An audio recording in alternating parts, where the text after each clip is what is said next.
Good afternoon, dear friends. This is a book, Panchayat Nirbachan Aru Okhom Panchayat Ain Hondarbot Janibologia Bohu Kotha, authored by me. That means Assam Panchayat Act 1994. On my friends booked the book and ready to dispatch to a destination, Hojai, Assam, Lamding. Already make his payment 160 rupees.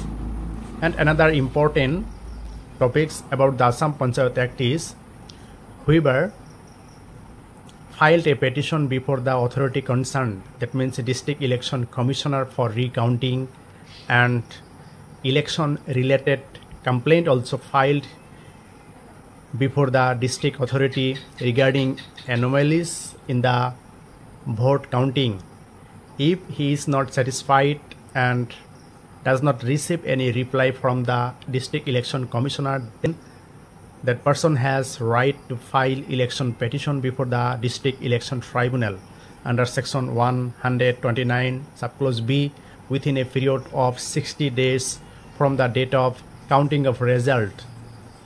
That means নির্বাচনী vote গণনা সংক্রান্তত যদি কিবা খেলিমেলি অভিযোগ আপোনালোকে পাইছিল আৰু আপোনালোকে যদি ডিস্ট্ৰিক্ট ইলেকশন ট্ৰাইব্যুনালত আপোনালোকে ইলেকশন পেটিশন দাখিল কৰিব বিচাৰিছে তেতিয়া হলে উইথিন 60 ডেজ ভোট কাউন্টিং হোৱাৰ 60 ডেজৰ ভিতৰত আপোনালোকে ইলেকশন পেটিশন দাখিল কৰিব লাগিব before the district panchayat tribunal which is available in every district court. That means district session and district court is designated as a Panchayat tribunal under the Assam Panchayat Act 1994. That's all.